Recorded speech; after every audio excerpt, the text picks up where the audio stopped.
probably heard me and a lot of creators talking about the RAM and the VRAM situation and how, well, let's just say it's not looking like it's going to be going away anytime soon. But instead of just talking about it anymore, guys, I'm going to start focusing on what we can actually do about it.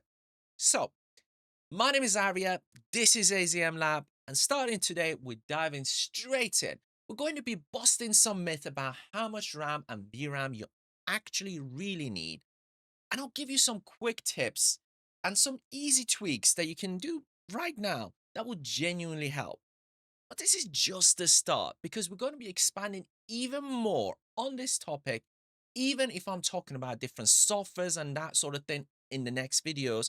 So hopefully, we can address the crisis the best way we can. I think we can all agree, guys, this whole situation is as messy as it can get. And everybody, and I mean everybody, are feeling it, especially gamers, with prices of services already climbing. Now, even hardware is getting harder to justify. But here's the thing, all I'm keep hearing is how much RAM and VRAM you supposedly need. So, instead of guessing it, we're going to be putting it to a test. And this isn't just an FPS benchmark, it's a real world RAM and VRAM check using Windows Task Manager. So anybody can follow along and you can easily do it afterwards yourself. But I will also test some basic creative tools, a bit of everyday browsing, and then finish off with some quick things that you can do right now, plus some things that you might want to think about before considering to upgrade, even when it comes to accessories. Now, let's start with CPU and RAM bound games. And a perfect example of that only came out a few weeks ago is Football Manager 2026. And during a simulation with a large database, as you can see, RAM usage is sitting around 4.3 and VRAM at roughly 6.4 GB. Again, this is on high setting, and you gotta also bear in mind, I haven't done any cleanups yet because I'll cover that later in the video. Background apps are open, again, I'll discuss that as well. And OBS is also running in the background, essentially recording this session, and that alone, well, uses a decent chunk of RAM and VRAM. So realistically, guys, for Football Manager session, again, on a high setting, just the game itself, you're looking at roughly 5 to 6 GB of VRAM and around 6 GB of system RAM. But I always, guys, recommend leaving at least a bit of a headroom, say about a gig, because depending on what's happening in the game, the numbers can tend to fluctuate a little bit. But also, guys, this is on a high setting, so you might not even want to do that. Next up, continuing with the whole simulation, but a more graphically demanding game, Civilization 7, guys. As you can see, on purpose, I put all the graphic settings to high, which, well, to be honest, most people won't be doing that, and I wouldn't really recommend it either. But this gives you a clear idea of kind of the upper limit, shall we say. But here, VRAM usage landed around 7.5 to 8 GB, whilst the system RAM sit around at about sort of 3 GB for the game itself. But here's the thing, with games like Civilization, as the kind of map opens up, you add more cities. Although this is kind of a mid-session with quite a few cities that I've already got here, I've noticed as you kind of got to the later on in the game, the number kind of tends to go up to more like 5. So again, you add the 1 on top, but let's just say on average, guys, it's between 4.5 to 5. But again, this is a worst case scenario for this type of title and not a realistic minimum. So again, that's to give you a better idea, shall we say. But when it comes to more graphically demanding games like Battlefield 6, things changes quite a bit because the ratio between VRAM that's needed and RAM kind of start to kind of get further apart. Again, there's going to be a lot of RAM usage, but it's more so going to be relying on VRAM, and because of that, games like this tends to have some form of an indicator of how much VRAM that you're using depending on settings. As you can see in this video, again, this is awesome because it allows you to tinker with it and kind of change some settings and see how much it will affect it. That will help a lot in terms of if you're setting up a session and that sort of thing. But bearing that in mind, guys, what I've done for this test is I've turned on pretty much most features, again, high setting, and I've also run it in a borderless mode, which does tend to use a bit more RAM and VRAM and whatnot. But again, if you only got one monitor, you're not going to be doing that. But on an average kind of usage, as you can see, it's sitting somewhere between 9 to 10, 10.5 of VRAM and roughly 5 GB of system RAM. Again, guys, always rave at least 1.5 kind of on top. And again, depends on your settings and that sort of thing. That can kind of be dropped down a little bit as well. Now, when it comes to creative work, things changes quite a bit because there's a lot of dependencies. So what I mean by that is, not only depends on how many softwares you got open, things, depending on what you do, changes. Like for example, with DaVinci Resolve, depending on your timeline, codecs, effects, what else you have running, things change.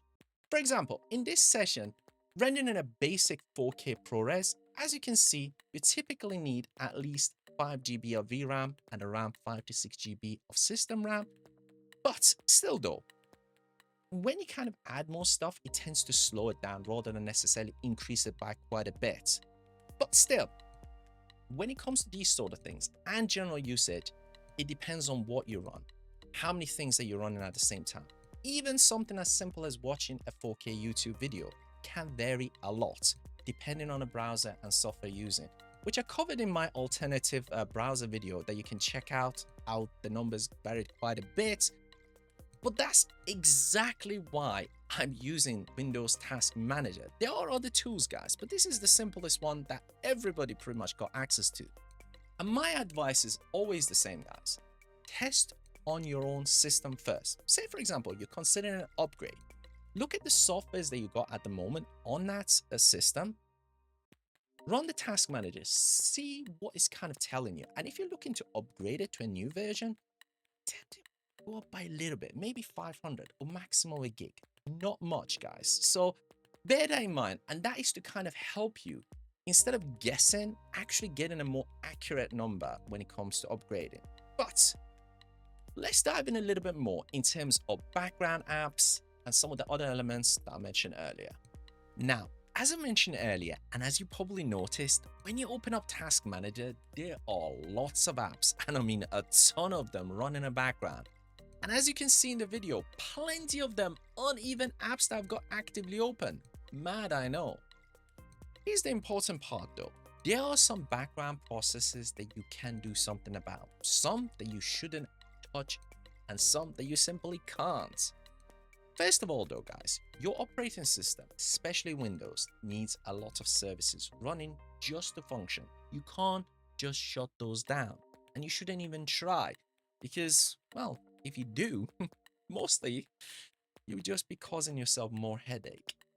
And that's actually one of the main reasons a lot of users are switching to Linux. It's much lighter, quicker, and that's sadly because Windows have had years, and I mean years, of just adding layers upon layers, which, well, most people don't really need. I remember the days of Windows XP being very quick and snappy. Now, same thing, you just gotta open up like 10 windows. Crazy. Anyways, guys, so if you want something that's absolute performance, Linux will always win there. But I know that's not possible for everybody. So if you're using Windows, there are things that you can remove or disable safely.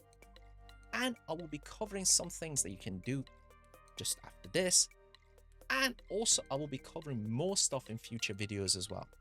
But what I don't recommend though is installing a modded or stripped down version of Windows. There are lots of videos suggesting that. Guys, a lot of those rely on hacks, and that can seriously compromise your system security. And honestly, in many cases, Windows updates, they just resets those anyways and re-enable everything anyhow, which is just crazy because then you could potentially end up with a hack and still having the same processes running anyway. So I'm going to be focusing on some easy wins for now. And one of the simplest things you can do is to go to the startup in the task manager, as you can see in the video, and disable softwares that you actually don't need launching every time you boot. Another big one, guys, is accessory software. Crazy, I know. If you can try to unify your gear under one or maximum two brands. And the reason is simple.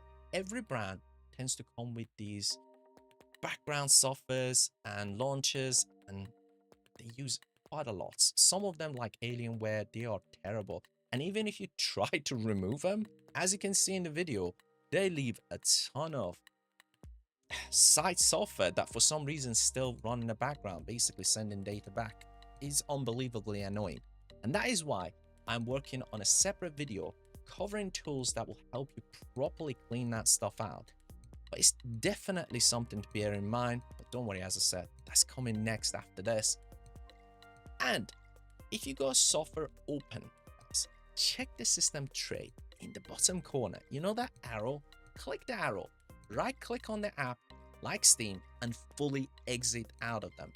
Trust me, guys, stuff like Steam, even if you press the cross, it will still open and that will still use a fair bit of RAM that you just might not need.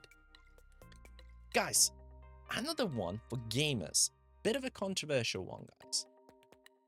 When you buy certain games, say on Steam, they will still not only open up Steam, but they will also open up another launcher.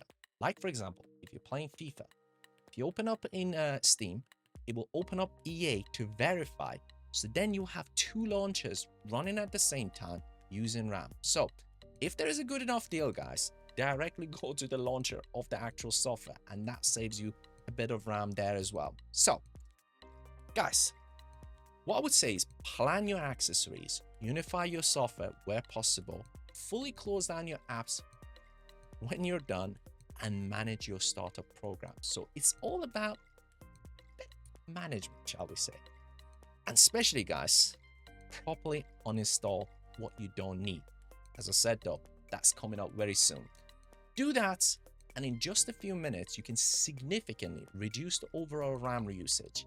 In many cases though, guys, as long as you do those, you can get your system down to around 5 to 8 gig, especially if you do a clean Windows install as well. And that will give you plenty of headroom, which I'm going to discuss, as well as what I'll recommend in the next section. So, taking everything we looked at so far, if you clean up your system and remove the unnecessary background stuff, you can realistically get your base system usage down to around 8 to 9 gig of RAM. And based on result we saw in the games, that means most titles and just general average usage, you should be able to still run everything on 16 gig of RAM, which is awesome. It is going to be tight and a bit borderline, but it still is possible if your system is well managed. Where I really disagree with a lot of advice right now is coming down to RAM. So, as you're seeing, guys, unless you're mainly playing older games, with my testing at 1440p, 8 gig of VRAM is just not enough, guys, to invest in. With a lot of modern titles, we need that or even more, as we saw with Battlefield. That said though, you don't need to jump straight to 16 or 24 gig either. GPUs, I would say, that are around 12 gig of VRAM, like for example Intel Arc, they still offer good value, but they will still give you 12 gig of VRAM that will, well, cover majority of current games comfortably. I hope this video has helped, and if it has, don't forget as always to smash that like button and do drop your comments down below around your thoughts on what's been discussed. Or if you have any other suggestions, you never know, it might be something that I will cover on the next video. It might be something that I discovered, and I will be adding that to the next one. And for that and a lot more on tech talks, how-to guides, and so much more, ding that notification, hit that subscribe button. Take care, and until next time, peace.